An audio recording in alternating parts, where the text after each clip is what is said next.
कभी कभी एक छोटा सबूत भी पुलिस के हाथ जब लग जाती है तो केस सॉल्व करने में बहुत आसानी हो जाती है। ऐसे ही एक कहानी मैं आप लोग को सुनाने जा रहा हूँ जिसमें एक पत्नी की छोटी सी गलती से उसका पति और उसके जितने भी साथी रहते हैं सब पकड़े जाते हैं। 1 या 2 किलो सोना चोरी का मामला नहीं है, कुल मिलाकर 40 किलो सोना चोरी होता है। और आज के टाइम में उस सोने का दाम लगभग 28 करोड़ है। और उसका पति सोना चुराता भी है और उसको छुपा भी देता है, लेकिन किसी को कानो कान खबर नहीं होता है। लेकिन उसकी पत्नी बस एक गलती करती है और उसका पति पकड़ा जाता है। तो चलिए पूरी कहानी को इस वीडियो के माध्यम से बताएंगे। उससे पहले आप लोग से रिक्वेस्ट करते हैं, अगर आप हमारे चैनल पर नए हैं तो चैनल को सब्सक्राइब, लाइक, शेयर, कमेंट करना मत भूलिएगा। तो नमस्ते, आदाब, सत श्री अकाल। आज की जो मैं सच्ची घटना आप लोग को सुनाने जा रहा हूँ, ये घटना, ये कहानी बेंगलोर से शुरू होती है। बेंगलोर में एक जगह है, वहाँ पे एक बैंक है जिसका नाम है मुथुट मिनी फाइनेंस बैंक। जो लोग गोल्ड लेते हैं और ब्याज पे पैसे देते हैं और गोल्ड गिरवी रखते हैं और उसके बदले में पैसे देते हैं। पूरा देश में इनका हर जगह एक छोटा मोटा बैंक सिस्टम है जो गोल्ड लेते हैं और देते हैं, नामी बैंक में भी गिना जाता है। बेंगलोर के ही एक इलाके में ये बैंक था जिसके मैनेजर थे इसाक जॉन, जो हमेशा अपने घर से अपनी स्कूटर पर इस बैंक में आते थे और जाते थे। और एक दिन ऐसा होता है कि इसाक जॉन 1 जून 2009 की सुबह आते हैं और सुबह आने के बाद जैसे हर दिन वो अपने बैंक में आते थे और शाम को चले जाते थे, ऐसे ही शाम के टाइम वो जाने लगते हैं और अपना जो चाबी रहता है वो अक्सर स्कूटर के नीचे छुपा के रखते थे क्योंकि घर भी पास में था तो स्कूटर का वो उपयोग करते थे। लेकिन जैसे ही वो 1 जून 2009 को शाम के टाइम में जब अपने घर जा रहे थे, तभी अचानक एक बाइक से उनके बाइक में टक्कर हो जाती है और छोटा सा एक एक्सीडेंट हो जाता है। एक्सीडेंट होने के बाद जो इसाक जॉन रहते हैं उनको भी चोटें आई रहती है और जो दूसरा बाइक वाला था उसको भी चोट आई रहती है। अब वो दूसरा बाइक वाला वहाँ से भागता नहीं है और उनके पास जाता है इसाक जॉन के जो मैनेजर होते हैं और उनसे बोलता है कि आपको चोट ज़्यादा तो नहीं लगी है, चलिए मैं आपको हॉस्पिटल लेके जाता हूँ। तभी वहाँ से एक कार जाती है, कार वहीं पर रुक जाती है। कार बोलती है कि आप लोगों को चोट ज़्यादा लग चुकी है, चलिए मैं आप लोग को यहीं पास के हॉस्पिटल में एडमिट करा देता हूँ। इसाक जॉन बार बार बोलते हैं नहीं जाना नहीं जाना है, लेकिन चोट थोड़ा बहुत आई रहती है, वो भी चले जाते हैं। अब इसाक जॉन को क्या पता रहता है कि ये सोची समझी एक्सीडेंट किया गया है, सब लोग मिले हुए हैं कार और बाइक वाले। अब इसाक जॉन कार में बैठ जाते हैं, जो दूसरा वाला स्कूटर रहता है वो भी कार में बैठ जाता है और वहीं पे बाइक को छोड़ दिया जाता है। अब जैसे इसाक जॉन कार में बैठते हैं और काम में बैठने के बाद वो जाने लगते हैं हॉस्पिटल की तरफ, तब तक उनको कुछ सुंघा दिया जाता है जिससे वो बेहोश हो जाते हैं। और उसके बाद उनके अच्छे से तलाशी किया जाता है, लेकिन उनके पास से कुछ भी नहीं मिलता है। एक मोबाइल और कुछ कैश पैसे मिलते हैं जो वो लोग ले लेते हैं और एक झाड़ियों में साइड में इसाक जॉन को रख देते हैं निकाल के बाहर। और उसके बाद वहाँ से 2 लोग निकलते हैं और उस जगह पे जाते हैं जहाँ पे ये एक्सीडेंट हुआ रहता है प्लानिंग के अनुसार। अब जैसे ही वो लोग उस जगह पे जाते हैं जहाँ पे एक्सीडेंट ये लोग किए रहते हैं, देखते हैं कि वहाँ पे वो स्कूटर नहीं है। अब पास में ही कुछ किलोमीटर पे एक लोकल थाना रहता है, लोकल थाने में जाते हैं, पुलिस थाने में। और जाने के बाद देखते हैं कि स्कूटर वहीं पे पार्किंग है। वहाँ पे जाने के बाद ये लोग पुलिस से बात करते हैं, बोलते हैं कि हमारा एक कज़न था, रिश्तेदार था और छोटा मोटा एक्सीडेंट हो गया, अभी वो सही है, उसका मतलब जो भी पट्टी उट्टी है वो हो गया है और उसका बाइक हम लोग लेने आए हैं। अब 2009 में पुलिस वाले लोग भी उतना नहीं सोचते हैं, चलो ठीक है दे दो इसको, केस भी नहीं हुआ रहता है। और वो लोग वहाँ से बाइक लेके चले जाते हैं। अब बाइक ले गए, जाने के बाद वो बाइक को कुछ दूरी पे छोड़ देते हैं और वहाँ से वो लोग निकल जाते हैं। और जब अगली सुबह होता है, इसाक जॉन को जब होश आता है लगभग 15-17 घंटों बाद, तो इसाक जॉन की आंखें खुलती हैं। तुरंत इसाक जॉन सदमे में हो जाता है कि आखिर मेरे साथ में हुआ क्या। मैं स्कूटर से एक्सीडेंट हुआ, फिर कार में बैठा, उसके बाद मेरे साथ में क्या हुआ मेरे को कुछ भी पता नहीं है। लेकिन इसाक जॉन तुरंत भागते हुए वहाँ से स्कूटर की तरफ जाता है जहाँ पे एक्सीडेंट हुआ रहता है। पहले तो इसाक जॉन सोचता है चलो मेरा मोबाइल नहीं है, मेरा पैसे नहीं है, कुछ एक दो दिन पहले ही शायद इसाक जो उनका पैसे आए रहते हैं, तो वो उसी दिन वो पैसे निकाल के अपने साथ में लेके जा रहा होता है। लगभग 20,000 रुपये रहते हैं और मोबाइल रहता है। तो वो भी सोचता है चलो मोबाइल और जो भी पैसे गए वो आ जाएंगे, लेकिन जो मेन है, जो लॉकर का चाबी है, जो बैंक का चाबी है, वो तो कम से कम मेरे स्कूटर में पड़ा होगा। लेकिन जैसे ही वो स्कूटर की तरफ भागता है और वहाँ पे जाके देखता है, तो देखने के बाद उसकी आंखें फटी की फटी रह जाती है। स्कूटर वहाँ पे नहीं होता है। अब वो डर जाता है और तुरंत पुलिस स्टेशन जाता है और पुलिस स्टेशन जाके बोलता है, तो लोग बताते हैं कि तुम्हारा बाइक तो कल तुम्हारे कजन लोग ही आके लेके चले गए हैं। अब इसाक जुन सोचता है शायद मेरे कोई जानने वाले होंगे जो बाइक लेके चले गए होंगे। लेकिन थोड़ा सा दूर पे जाने के बाद पुलिस थाना से लगभग 100-200 मीटर साइड में ही वो बाइक मिली पड़ती है जो गिरी होती है। और देखने के बाद पता चलता है कि उसमें कोई भी चाबी, कोई भी सामान, कोई भी मतलब दस्तावेज नहीं है। अब फिर से पुलिस स्टेशन वो आता है। पुलिस स्टेशन आने के बाद बोलता है, साहब मेरे साथ में बहुत बड़ा धोखा हुआ है, स्कैम हुआ है और मेरा स्कूटर में यह सामान था और मैं इस बैंक का मैनेजर हूँ और अब मालूम नहीं ऊपर क्या हुआ होगा। कोई वहाँ पर सुनता नहीं है। उसके बाद वो दोबारा बैंक में जाता है। जब बैंक खुलने का टाइम हो गया रहता है, यानी कि 10 बजने वाला रहता है, तब तक वहीं से अंदर जाने के बाद देखता है तो एक भी सोना जो नहीं रहता है। यानी कि कुल 40 केजी सोना, 40 किलो सोना उस बैंक से लूट लिए गए रहते हैं, जो लगभग उस टाइम उसकी दाम थी, प्राइस थे 6 करोड़। अभी के टाइम 2024 में 25 में उसका दाम 28 या 29 करोड़ में होंगे। अब तुरंत फिर पुलिस पास के जाके वो बोलता है, पुलिस सारी बात बताता है। पुलिस आती है। पुलिस आने के बाद सब बैंक में चेक करते हैं, लेकिन पुलिस का पहला शक इसाक जॉन पे जाता है, क्योंकि ये चाबी तो इसाक जॉन के पास था। तो वो लोग सोचते हैं कि शायद इसकी मिली भगत मत हो, किसी से मिला मत हो, क्योंकि जब इसके पास है तो इसको ऐसा कैसे हो सकता है। और उस टाइम उस जमाने में कहीं भी कैमरे नहीं लगे थे, या नहीं तो बैंक में लगे थे, ना ही पुलिस स्टेशन में लगे थे, ना बैंक के आजू बाजू। और जो एक्सीडेंट हुआ था वो भी किसी ने नहीं देखा था। एक्सीडेंट होने के बाद किसी ने किस क्या किया। जब एक्सीडेंट हुआ, जो बाइक वाले थे, जो कार वाले थे, सब लोग मिली भगत थे। दूसरा आदमी शायद देखे नहीं होंगे।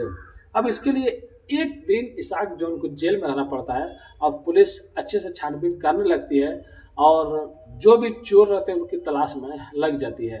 अब हर जगह का कैमरा जो कहीं कहीं पर वैसे जगह लगी रहती है उसको खंगाला जाता है, लेकिन पुलिस को कुछ भी नहीं पता चलता है। अब पुलिस ये सोचती है कि ये कैसे हो सकता है। फिर पुलिस उस बैंक के पास जाती है। आजू बाजू में जो लोग रहते हैं उनसे पूछती है, क्या आप लोगों ने किसी को देखा, किसी को आते हुए। तब पुलिस को एक बहुत अजीब बात पता चलती है। पुलिस को ये पता चलता है कि कुछ दिन पहले यहाँ पे भी एक नया दुकान खुलने वाला था और वो दुकान जिस दिन से बैंक चोरी हुआ है उस दिन से वो दुकान पे कोई आ ही नहीं रहा है। उसके जो मालिक है, जो खोलने वाले हैं, तो पुलिस को लगता है चलो इनसे भी पूछताछ कर लेते हैं, क्योंकि पुलिस छोटी से छोटी बात पर अगर शक कर ले, छोटा सबूत भी मिल जाए, तो पुलिस उसको खोज निकालती है। अब पुलिस वहाँ पे जाती है। जो बैंक के सामने जो दुकान खुला रहता है, जूते का, फुटवेयर का, खुलने वाला रहता है, उसके मालिक से बात करते हैं, मकान मालिक से। तो मकान मालिक बोलता है कि लगभग 1 महीना पहले यहाँ पे कोई शख्स आया था और बोल रहा था कि मुझे शॉप खोलनी है, तो आप रूम रेंट पे दे दीजिए। मैंने दे दिया था, वो एडवांस में पैसे भी दे दिया था और ये रहा उसका नंबर। अब जब पुलिस उसके नंबर पर कॉल लगाती है तो उसका नंबर ऑफ आता है। फिर पुलिस जब ये पता लगाती है कि कितने लोगों से बात किया है, किसका किसका फ़ोन आया, तो अब बहुत अजीब बात पता चलती है।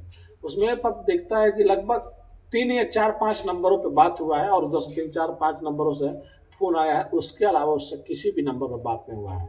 और हैरानी करने की बात तब आ जाती है जब पुलिस उस सिम को ढूंढती है किसके नाम पर रजिस्टर है, तो पता चलता है कि ये सिम तो फेक है। और उसके बाद जो 4-5 लोग का फ़ोन इसके मोबाइल पे आता था, जाता था, उनके भी नंबर सब फेक है। तो पुलिस को थोड़ा डाउट होता है कि शायद इसमें, इन लूट में शायद इन लोगों का हाथ हो, लेकिन ये कौन लोग थे, कोई भी इनको जानता नहीं है। अब बार बार पुलिस जो सीबीआर को निकाल रहे थे कितने लोगों से बात हुआ, तभी एक पुलिस वाले की नज़र एक नंबर पर जाती है। वो नंबर पर जाती है, लगभग 2 सेकंड का कॉल आया रहता है और वो उस नंबर से कॉल किया गया रहता है जो फुटवेयर ओनर को नंबर दिया गया रहता है। अब ये रहता है यार 2 सेकंड में कौन बात करेगा, क्या करेगा, शायद रॉन्ग नंबर हो। लेकिन पुलिस वाले बोलते हैं चलो पता लगा लेंगे कि 2 सेकंड कॉल जो फुटवेयर शॉप वाले को दिया गया था उसी नंबर से उस नंबर पर 2 सेकंड का फ़ोन गया था। अब पुलिस उसका जब सीबीआर उसका सब चीज़ निकालते हैं तो पता चलता है कि वो सिम जिस पर 2 सेकंड का कॉल गया है वो ओरिजिनल है और वो किसी महिला के नाम पर रजिस्टर है। अब जब पुलिस उस महिला के घर जाती है सुबह सुबह, और जाने के बाद पुलिस उससे ये पूछती है कि ये बताओ ये नंबर किसका है जिसके नंबर से तुम्हारे मोबाइल नंबर पे कॉल आया था। वो महिला बताती है कि ये तो नंबर मेरा पति का है। फिर पुलिस पूछती है उसका नाम क्या है, तो वो बताती है जय कुमार। अब पुलिस का शक और मजबूत हो जाता है, क्योंकि जो जय कुमार रहता है वो कुछ महीने पहले ही जेल में बंद हुआ रहता है एक चोरी के मामले में, और चोरी करने के बाद वो वहाँ से छूटता है। तो पुलिस को डाउट होता है शायद उसी ने फिर से चोरी किया हो। अब महिला पूछती है साहब क्या बात हुआ, वो बोलते हैं तुम्हारा पति कहाँ है, वो बताती है घर में सोया हुआ है। फिर पुलिस उसको वहाँ से उठाती है और जय कुमार से अपने हिसाब से पूछने लगती है। तब पुलिस जब जय कुमार से पूछताछ करने लगती है, तब जय कुमार बताता है कि हाँ, हम ही लोगों ने ये चोरी किया है और मैं अकेले नहीं हूँ, मेरे साथ में और भी साथी हैं। जय कुमार बताता है कि जब मैं जेल में गया था तो वहाँ पर मुझे से कुछ और चोर मिले थे, जो मेरे से बोल रहे थे कि ये सब छोटा मोटा चोरी करके कुछ भी फायदा नहीं हो रहा, चलो बड़ा कोई हाथ मारते हैं। तो हम लोग एक जो मुथूट मिनी फाइनेंस बैंक है उसके कई दिन चक्कर लगाए, लगभग 1 महीने तक उसके नकल किए, उसको देखे, उसकी रैंकिंग की, कितने लोग अंदर रहते हैं, कौन कब जाता है। उसके बाद हम लोगों ने सोचा उसके सामने एक शॉप ले लिया जाए जो दुकान के नाम पे, और हम लोग अच्छे से उस बैंक पे नज़र रखेंगे कौन कितने बजे आता है। इसके लिए मैंने एक रेंट पे दुकान ले लिया था, और उसमें जो बनता है चौकट वौकट जो मेज उज वही सब बनवा रहा था, मैं दुकान नहीं खोला था। और हम लोगों ने फेक सिम भी लिया था, और उसके बाद हम लोगों ने चोरी किया। लेकिन साहब इतना बता दो कि आप मुझे पकड़े कैसे। तब वो बताता है कि तुमको पकड़वाने में तुम्हारी बीवी का ज़्यादा हाथ है। फिर उसकी बीवी से जब पूछा जाता है तो बताती है साहब मेरे को कुछ भी मालूम नहीं है, ये तो कुछ दिन पहले आए और रात को जब सोए थे तो मैंने देखा कि इनके पास तो 2 फ़ोन है, एक फ़ोन हमेशा पहले से रहता है, तो दूसरा फ़ोन किसका है। फिर मैं देखने के बाद जब दूसरा फ़ोन उठाई तो उसमें देख रही हूँ इनके में दूसरा नंबर भी लगा है, तो मेरे को कुछ डाउट हुआ कि शायद ये कहीं और पे बात तो नहीं कर रहे हैं। इसके लिए मैं अपने मोबाइल पे 2 सेकंड का कॉल उनके मोबाइल से की और उनका नंबर मेरे मोबाइल में छप गया। और मैं ये सोच रही थी कि देखती हूँ ये कब तक मुझे नहीं बताते अपने बारे में, अगर जिस दिन बताएंगे तो मैं इस दिन बताऊँगी कि आपका नंबर मेरे से पहले से पता था। बस वो 2 सेकंड का फ़ोन जो गया रहता है बीवी के मोबाइल पे, जो बीवी ने किया था, वही उसके पति के लिए जोखिम बन जाता है। अब पुलिस पूछती है और बताओ कितने लोग हैं, कहाँ कहाँ रहते हैं, तो बताता साहब अभी तो मुझे कुछ पता नहीं है वो लोग कहाँ कहाँ गए, लेकिन हाँ 6 महीने बाद हम लोग को जहाँ मिलना है वो जगह मेरे को मालूम है। वो बताता है कहाँ मिलना है, वो बताता है शिमला में हम 6 महीने बाद मिलेंगे, और वो लोग बोल के गए हैं और मैं ही उन लोग को लीड करता हूँ। 6 महीने बाद वो लोग जो मेरा घर का रजिस्टर्ड नंबर है, मेरा नंबर है, उस नंबर पे वो लोग फ़ोन करेंगे। अब पुलिस इनको यहाँ से उठा लेती है और 6 महीने तक इंतज़ार करती है, और जिस दिन इन लोग को मिलना तय हुआ रहता है कि मतलब वो लोग घर के नंबर पर कॉल करेंगे, किसी को कभी कुछ पता नहीं चलेगा, तो उस दिन पुलिस भी वहाँ पर रहती है और मनाली सब चोर को वहाँ पे लेके जाया जाता है जो ये रहता है। और इसके और भी जो चोर लोग रहते हैं वो भी मनाली आते हैं, और एक ही रेस्टोरेंट में बेंगलोर पुलिस सबको दबोच लेती है। जो लोग पार्टी करने आए होते हैं सब पानी पार्टी पे फेर देते हैं, उनका पार्टी का मज़ा सब बिगाड़ देते हैं, और उनको वहाँ से फिर वो लोग उठा लेते हैं। उठाने के बाद उनसे भी पूछताछ करते हैं तो पता चलता है कि हाँ ये बात सही है, वो लोग भी चोरी में पूरा हिस्सेदारी लिए थे, और शायद कुछ गोल्ड कुछ सोना वो लोग बेच भी दिए थे। पूरा सोना गोल्ड नहीं मिलता है, कुछ केजी कम मिलता है। फिर बाद में जब तहकीकात होता है तो पता चलता है कि एक इंस्पेक्टर भी रहता है जो उन लोग से मिला हुआ था, और उन लोगों से बोल रहा था कि तुम लोग सही से बता दो, तुम लोग और जो गोल्ड बेचे हो कि रखे हो तो तुम्हारा केस हम लोग कमज़ोर करा देंगे, और उसके बाद तुम लोग जल्द से जल्द छूट जाओगे। जैसे ये बात प्रशासन को पता चलती है, उच्च अधिकारियों को पता चलती है, वो लोग भड़क जाते हैं और उस पुलिस वाले को भी सस्पेंड कर देते हैं। और उसके बाद जय कुमार और इन लोगों को सबको उठा के जेल में डाल दिया जाता है। फिर इनके ऊपर चार्जशीट बनाया जाता है जो ये लोग किए रहते हैं। उसके बाद लगभग 2023 में सेशन कोर्ट का फैसला आता है कि इनको 10 साल की सज़ा सुनाई जाए और उसके बाद इनको जेल में रखा जाए। तब तक ये लोग 2009 से 2023 के बीच में लगभग कई बार ये लोग बेल ले चुके हुए और 10 साल की सज़ा काट लिए होते। उसके बाद ये लोग फिलहाल निकल के अपनी ज़िंदगी में अच्छे से घूम रहे हैं और खुशहाल हैं।